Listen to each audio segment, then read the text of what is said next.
ये बताएं ना क्या विकास, ये बताएं कि भाई हुड्डा साहब के समय में 81 किलोमीटर मेट्रो लाइन बिछी थी, इन्होंने बताओ कि कितने कितने किलोमीटर की बिछाई है।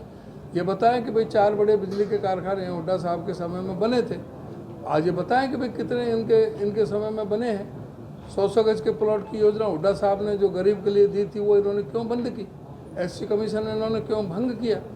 ये इस हिसाब को तो इनको देना है। क्यों हुड्डा साहब ने स्कूल खोले थे, इन्होंने स्कूल बंद कर दिए, 5000 स्कूल इन्होंने बंद कर दिए। आज पूरी तरह से जो गरीब आदमी है उसमें कौन पढ़ता है उन स्कूलों में, सरकारी स्कूलों में। इस प्रदेश का दलित पीड़ित शोषित उपेक्षित सर्वहारा वर्ग का, वो गरीब वंचित समाज का, किसान का, पिछड़ा, वो लोग बच्चे को पढ़ाते हैं मजबूरी में सरकारी स्कूल में, जो सक्षम नहीं है अपने प्राइवेट स्कूल में अपने बच्चों की फीस देने के लिए। इसलिए मजबूरी में उनको वहाँ पर पढ़ाना पड़ता है। इन्होंने 5000 स्कूल इन्होंने बंद कर दिए। आज स्वास्थ्य सेवाओं की हालत है, 20,000 से ज़्यादा पद खाली पड़े। जो शिक्षा विभाग में लेक्चरर के 58% पद खाली पड़े। आज पुलिस के अंदर भी 20,839 पद खाली पड़े हैं। सारे जो कोई भी पूरी तरह से, और किस तरह से इन्होंने 30 बार पर्चे लीक किए। हरियाणा मांगे हिसाब जो अभियान है वो हमारा सारे जो प्रदेश के जो एआईसीसी के पदाधिकारी, डेलीगेट, पीसीसी के, हमारे सभी फ्रंटल ऑर्गेनाइजेशन के MP, x MP, MLA, ex MLA, सभी पूरा हाउस की ये मीटिंग हुई।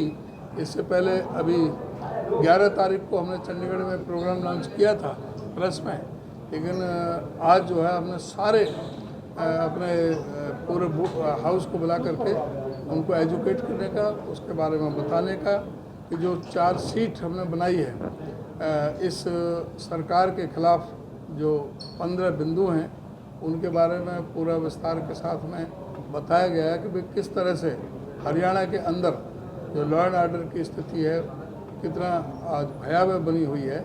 आज बेरोजगारी में हरियाणा नंबर 1 पर पहुंच चुका है। महंगाई में पूरा प्रदेश जो है वो नंबर 1 पर पहुंच चुका है। आज अर्थव्यवस्था पूरी तरह से प्रदेश की चौपट होकर के रह गई है। कोई उद्योग धंधे यहाँ पर लग नहीं रहे, कोई निवेश यहाँ पर नहीं मिल रहा। 30 से ज़्यादा बार यहाँ पर पर्चे लीक हुए हैं। सारा जो पब्लिक सर्विस कमीशन और जो स्टाफ सिलेक्शन कमीशन में किस तरह से नौकरियों की बंदरबांट हुई है, किस तरह से पर्चे लीक हुए हैं। हरियाणा कौशल रोजगार निगम के जरिए किस तरह से सरकार ही ठेकेदार बन गई है। कोई पक्की नौकरी नहीं, कोई पे स्केल नहीं, पूरी तरह से किसी का कोई जो भविष्य वो सुरक्षित नहीं। तो ये सारे मुद्दों को लेकर के हमने पूछा है कि जो 10 साल का जो कुशासन है, इनके सारे पोर्टल जो पूरी तरह से विफल साबित हुए हैं। परिवार पहचान पत्र, प्रॉपर्टी आईडी में 90 से 95% तक गलतियां हैं। ये 3.5 साल तक ये नहीं माने। अगस्त 2020 में ये हुआ था शुरुआत, लेकिन अब ये कह रहे हैं कि अब हाँ कर रहे हैं। अब इन्होंने माना है कि गलतियाँ हैं, लेकिन गलतियों के लिए माफ़ी नहीं मांग रहे। और उसको ये 2 महीने में कैसे सुधार करेंगे। अभी ये सिर्फ जुमलेबाजी जो चल रही है उसके बारे में सारा हमने प्रकाश में डाला है। और साथ ही जो हमारे हरियाणा प्रदेश कांग्रेस के जो अभी संकल्प हैं उसमें वो भी उनके बारे में पूरी तरह से है अवगत कराया है कि हम जिस तरह से पहले हाथ से हाथ जोड़ो अभियान, घर घर कांग्रेस के माध्यम से हमने हर परिवार तक पहुंचने का काम किया, उसी तरह से इस हरियाणा मांगे हिसाब अभियान के तहत हर घर में हमें पहुंचना है। अपने सारे संकल्प पहुंचाने हैं कि किस तरह से हमारी सरकार आने पर 6,000 हम बुढ़ापे की पेंशन देंगे, गैस सिलेंडर 500 को देंगे, बिजली 300 यूनिट तक हम फ्री करेंगे, ओल्ड पेंशन कर्मचारियों की हम लागू करेंगे, 100 गज के प्लॉट गरीबों को हम जो हमारी 7 लाख की योजना थी लगभग 4 लाख को दे दी, 3 लाख लोगों को और हमें दे रहे हैं। 2 कमरे का मकान वगैरह बना करके उन्हें देना है। जो क्रीमी लेयर है वो हमने 6 लाख से 10 लाख करनी है।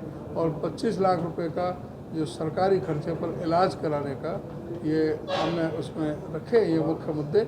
इसके बारे में पूरी तरह से हमने अपने सभी साथियों को, अपने सारे नेताओं को, अपने सारे सबको हमने उसके बारे में एजुकेट भी किया है और उनसे आह्वान किया है कि वो अभी से इस कार्यक्रम में लग जाए। कल हमारे मेंबर पार्लियामेंट दीपेंद्र जी करनाल से इसकी शुरुआत कर रहे हैं। वो सभी 90 के 90 विधानसभाओं में जाएंगे।